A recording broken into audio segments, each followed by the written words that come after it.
Hinterm Dorfe steht ein Leiermann.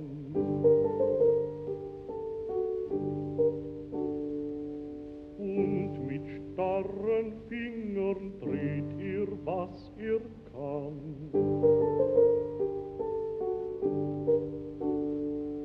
Barfuß auf dem Eise wankt hin und her.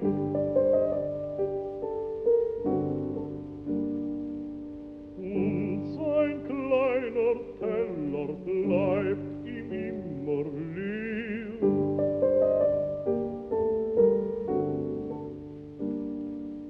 Und sein kleiner Teller bleibt ihm immer leer.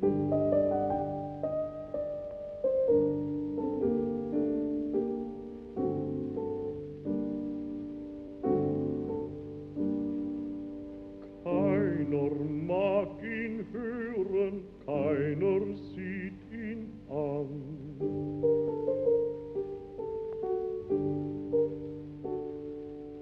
Und die Hunde knurren um den alten Mann.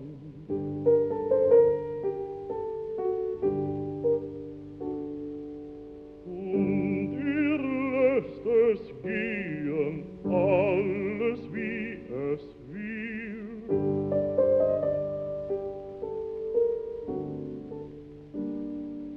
Red und seine Leier steht ihm nimmer still.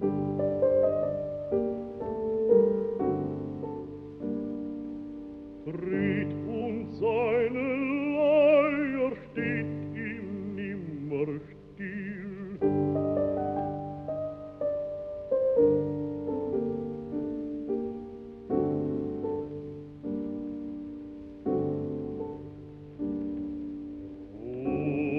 Wunderlicher Alter, soll ich mit dir gehen?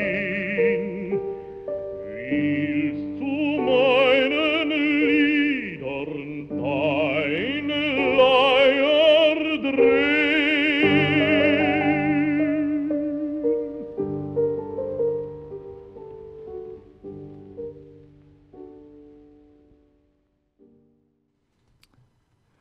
Hello and welcome back to Fool Podcast, Episode 4. I'm Spencer Cross, your host.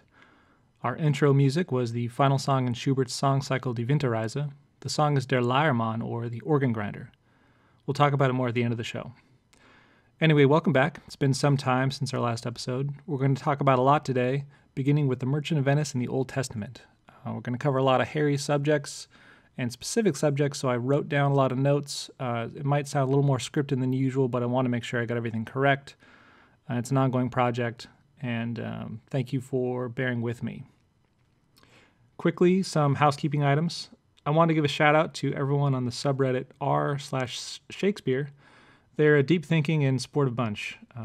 Oftentimes over the last year or so, we're just dealing with people that come on there trying to get homework help, and we try to be kind, but also not just give them the answer, because we're trying to get people involved in Shakespeare and give them some kind of insight to let them be excited and see that Shakespeare has a lot to offer, and hopefully that's something you're getting out of the show as well.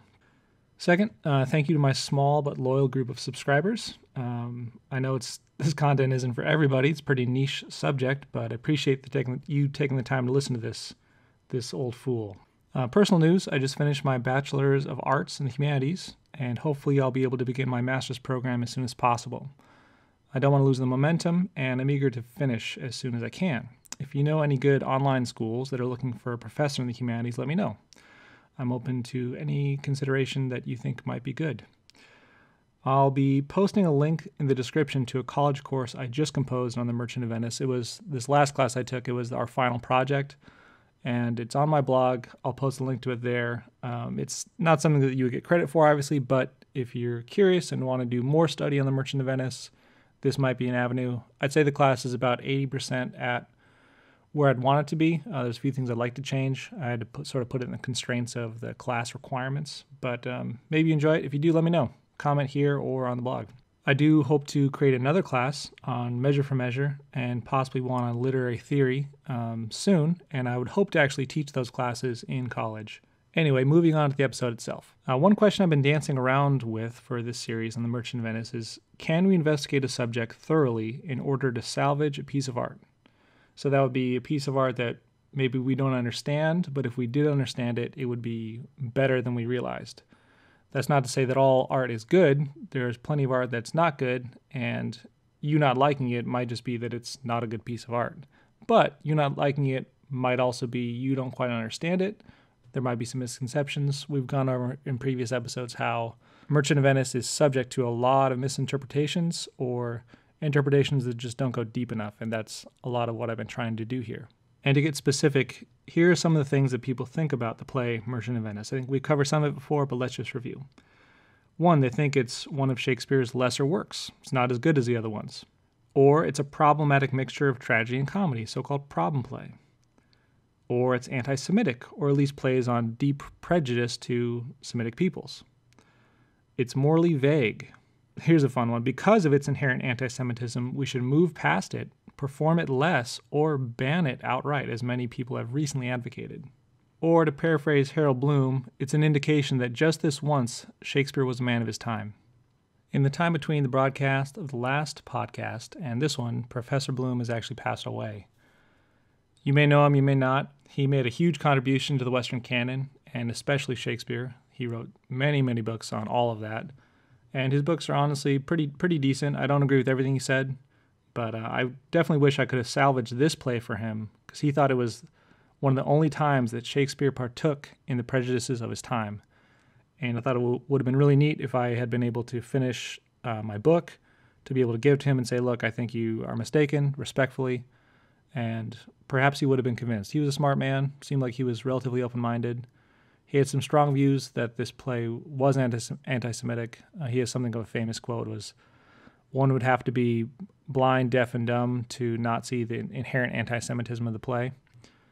So, too bad, but I couldn't convince him, but maybe I can convince you. Maybe I can convince a new generation of students that perhaps there's more to this play than the surface level analysis. And I don't have the reference right here. There's a man named Shapiro who was a high school teacher in the 50s talking about his students' view. He was a teacher in New York, high school teacher in New York in the 1950s, talking about, he'd asked his students what they thought about the play. Was it pro-Semitic, anti-Semitic? Should it be taught?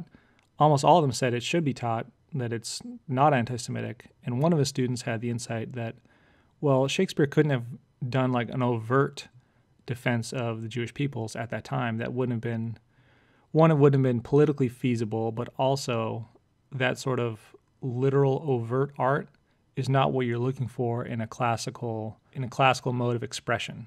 And so yes, I think we absolutely can salvage this play. In previous episodes, we talked about basic plot analysis, some of the context of when it was written and the history of Venice. We'll cover that more in a future episode, looking at the Fourth Crusade. In this episode, though, we're going to discuss each of the references in the play, the scenes and stories from the Old Testament, and how it's used in Shakespeare, how Shakespeare used those choices to fit into the larger context of what I'm saying is my larger hypothesis, the pro-Semitism of the play, the fact that the Christians are awful. They're awful, awful people, the worst people in the play, and we'll discuss it further.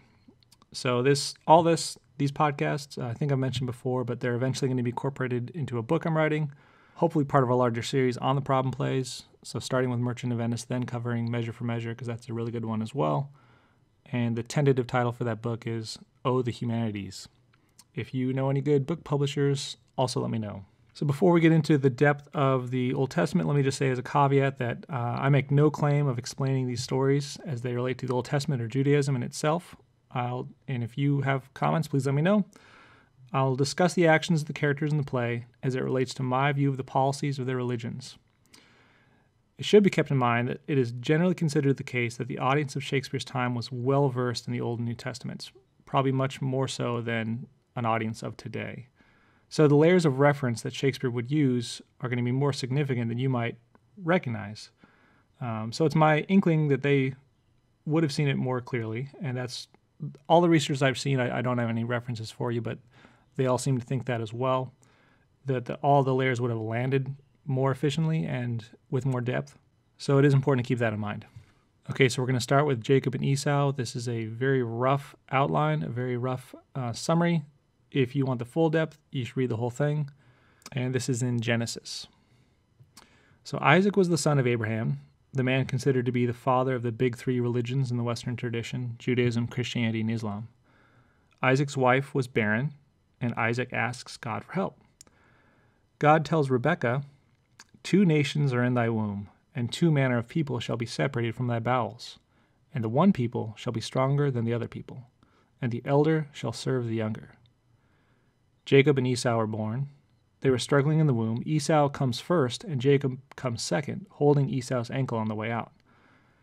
In traditional culture, as we know up to this point, the firstborn child stands to inherit everything, and that was certainly the case in the Old Testament. But in this case, even though Esau wins in the fact that he comes out first, in the end, as we'll come to see, he loses. We'll find that out in a moment.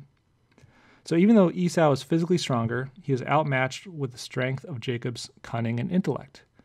Esau is famished as he returns from hunting one day, and he asks his brother for some of Jacob's lentils. Jacob says he will give them in exchange for Esau's birthright, so meaning his claim to the title and everything his father has. Esau is extremely fatigued, and he agrees.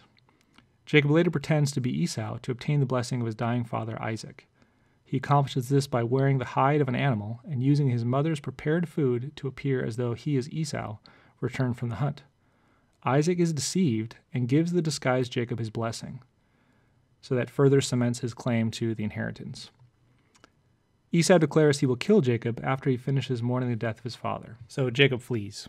Jacob's mother had recommended that Jacob go live with his uncle Laban until Esau's murderous rage is finished. So Jacob flees to his uncle, and he flees to a difficult situation in order to survive. Laban welcomes Jacob and asks him, "What shall thy wages be?" He moves in with his uncle Laban on the promise that he will receive one of Laban's daughters, Rachel, after 7 years of work. At the wedding ceremony, a deception is used to switch brides to the less desirable Leah. Jacob and Laban then agree for Jacob to serve for 7 more years to obtain his intended wife Rachel. Jacob serves for 7 more years and takes Rachel for his second wife. Jacob then wants to set out on his own and develop his family. He discusses this with Laban, and Laban responds, "Appoint me thy wages, and I will give it." Jacob devises a type of wage designed to prove his righteousness. Jacob asks for the spotted cattle of the flock, as Laban will take the solid-colored. Laban removes the spotted cattle from the flock, gives them to his sons, and gives Jacob the solid-colored. Jacob takes the solid-colored cattle 3 days' journey away from Laban, and when the strongest cattle are preparing to breed, Jacob placed colored reeds near the animals. The suggestion is perhaps some kind of magic at work, and it does work. When the weak cattle prepare to breed, he does not place the rods, so the solid cattle remain weak and the striped cattle become stronger. Eventually, Jacob becomes very wealthy by this method. Now, how does that relate to the play? Please keep in mind that these are not one-to-one relations of character to character necessarily, they're larger analogies. But we will discuss them because Shakespeare made the reference to Laban in Act 1, Scene 3, and there's a pretty obvious allusion to Jacob and Esau in Act 2, Scene 2. In relation to Shylock and Judaism, there are many connections between the Old Testament and the Merchant of Venice. Recall God's message to Rebekah. 2 nations are in thy womb, and 2 manner of people shall be separated from thy bowels. And the one people shall be stronger than the other people, and the elder shall serve the younger. It can be said in broad characterization that though Judaism preceded Christianity, Christianity has become the most popular religion on the planet. I'm merely commenting on the size and implied influence, not applying a judgment on any inherent value of either system. With relation to Shylock, even though Esau wins by being first, he loses through the deception of his brother. Shylock wins the bet in that Antonio defaulted, yet he still loses significantly in the end. He is forced to convert to Christianity, loses his wealth and his means of surviving, his servant and daughter. Jacob makes a cruel bargain with Esau, much in the same way that Shylock does with Antonio. Esau and Antonio were both in states of mind that predisposed them to agree to the cruel bargains. Esau gave up his birthright, and had Shylock been allowed to take Antonio's pound of flesh, then Antonio would also give up his birthright in a sense. Much like Jacob had to flee his brother to survive and work in difficult situations, the Jewish people were forced to live in isolation to survive, and the first ghetto in the world was the Jewish ghetto in Venice. When Jacob proposes the allotment of cattle based on solid lambs going to Laban and spotted or striped going to Jacob, it seems at first that it would be an even bet. One would think that there would be an even distribution of solid and spotted cattle. Laban initially fixes the bet by removing the spotted and giving only the solid cattle to Jacob. Jacob then uses magic to win the bet for himself, or you could say the Lord's providence. His cunning, even in spite of what seemed like fraud from Laban at the beginning, led to his victory. It was significant because Jacob was the father of the 12 tribes and the father of Israel. It relates to Shylock additionally because Shylock uses it as an example when first discussing the bet with Antonio, or the wages or wager of the deal. Shylock uses it to describe how he can do so well with using interest. I think it is used ironically by Shakespeare in this context because while the bet between Antonio and Shylock appeared honest initially, there is no way Shylock would have or could have won within the evil of Venice. This is true as mentioned before because even though Shylock does win the bet, he loses pretty much everything as a result. Antonio responds in a way that demonstrates his ignorance and stupidity. He says that, "This was a venture, sir, that Jacob served for, a thing not in his power to bring to pass, but swayed and fashioned by the hand of heaven." Jacob obviously took actions based on his belief that changed the outcome and that proved his righteousness. I think a contemporary audience would have seen the shallow theology of Antonio in this passage. On the subject of usury, probably the most obvious echo of the term wages would be in Romans in the New Testament, when St. Paul says, "The wages of sin is death."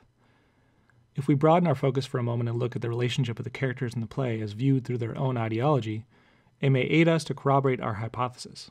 As mentioned previously, the Jews were forced to live in segregation and legally prohibited from many occupations.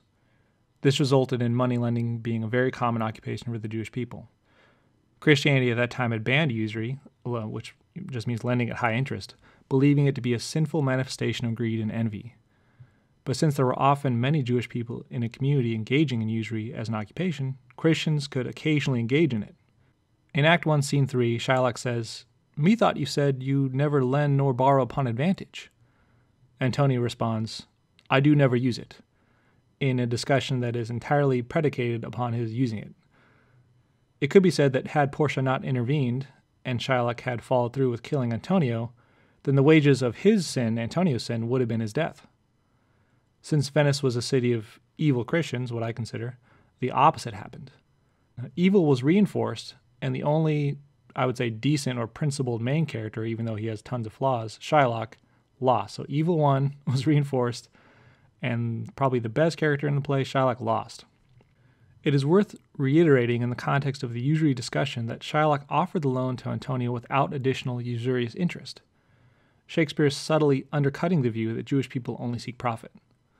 Of course, as we've discussed in previous episodes, the wager for the pound of flesh is complicated and there's no innocent person involved.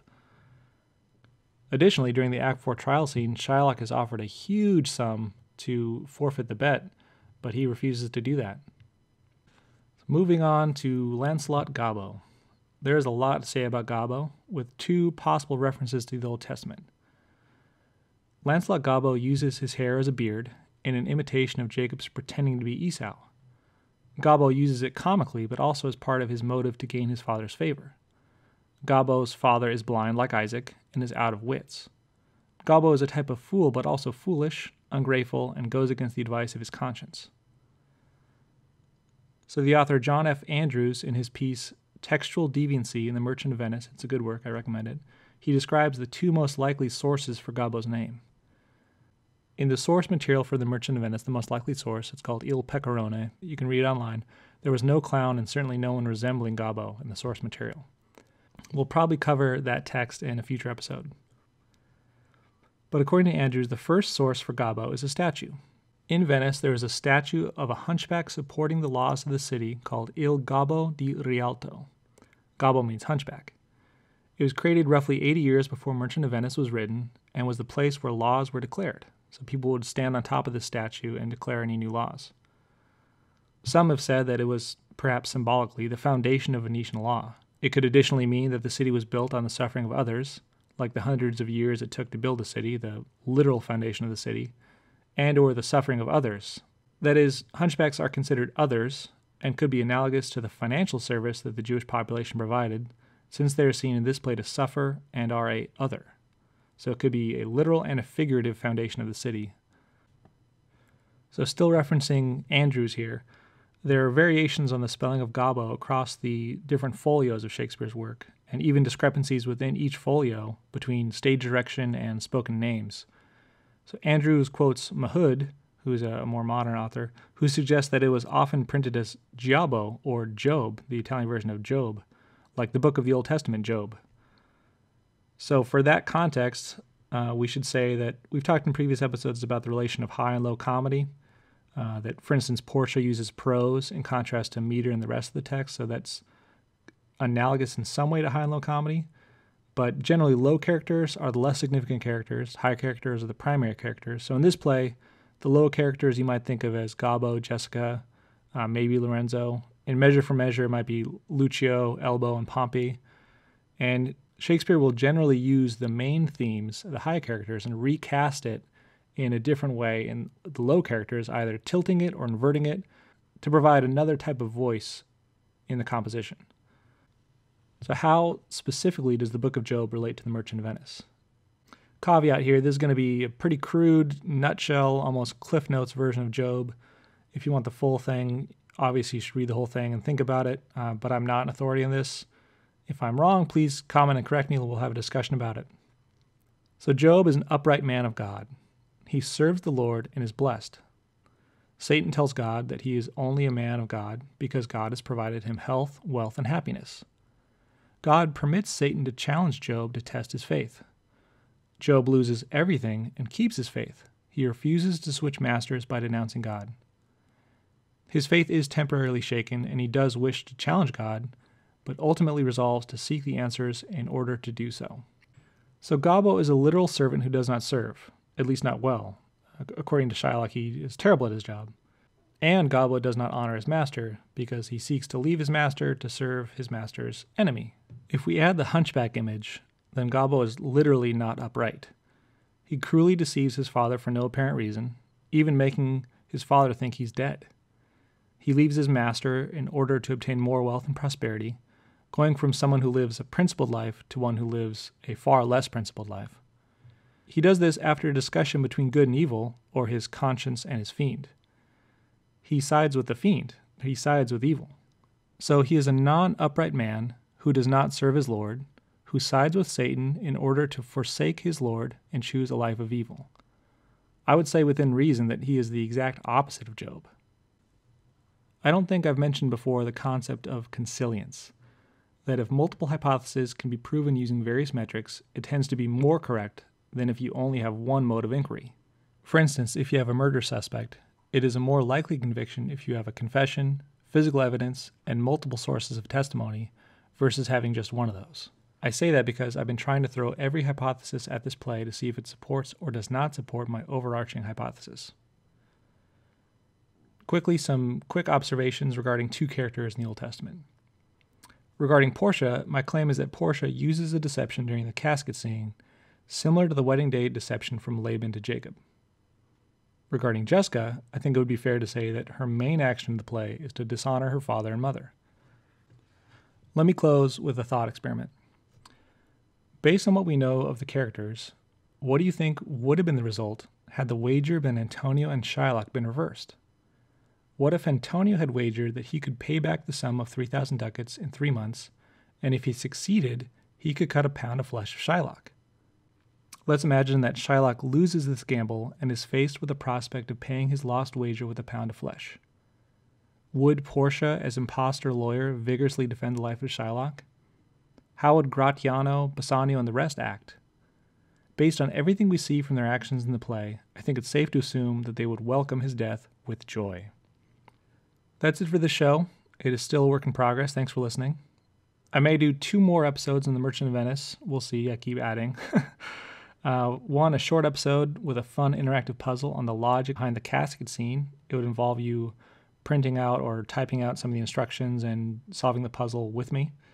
and perhaps one final episode on the relationship of Shakespeare's adaptation of the tale Il Pecorone into The Merchant of Venice.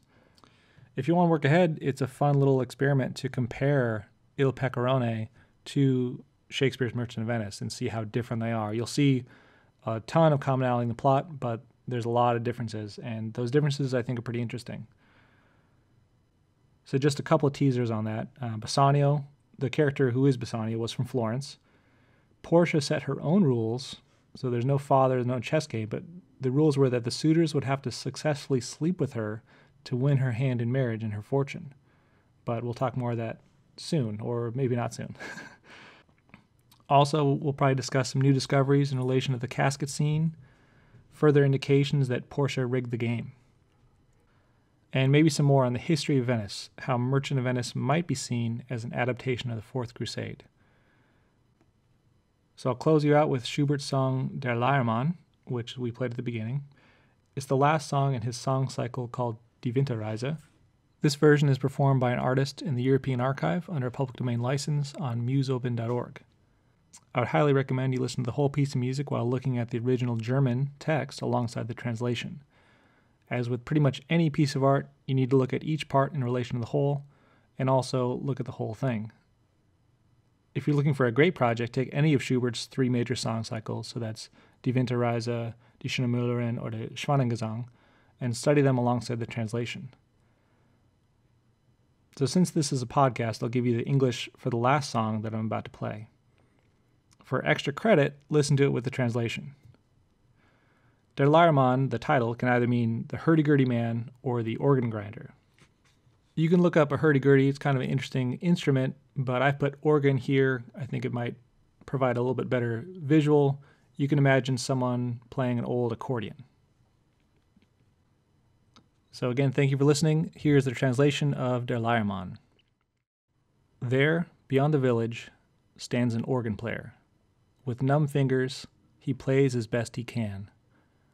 Barefoot on the ice, he totters to and fro, and his little plate remains forever empty. No one wants to listen. No one looks at him, and the dogs growl around the old man. And he lets everything go on as it will. He plays, and his organ never stops. Strange old man, shall I go with you? Will you turn your organ to my songs?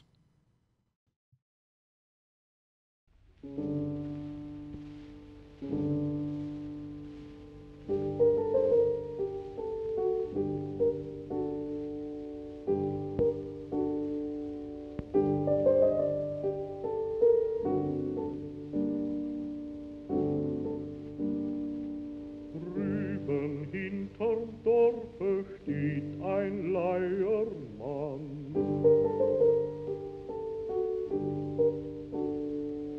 Und mit starren Fingern dreht was kann.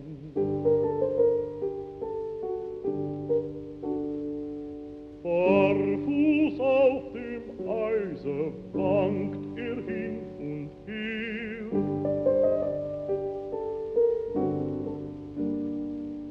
Und sein kleiner Teller bleibt ihm immer leer.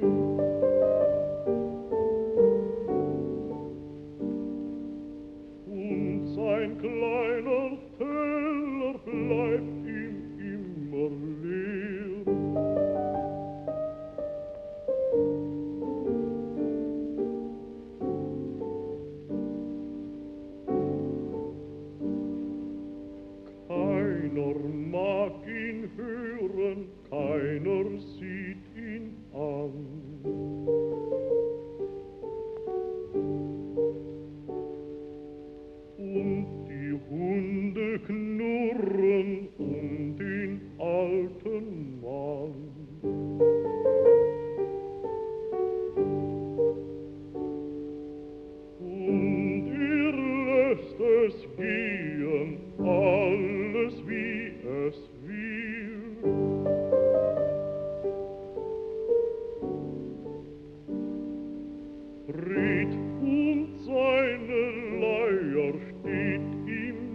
immer still.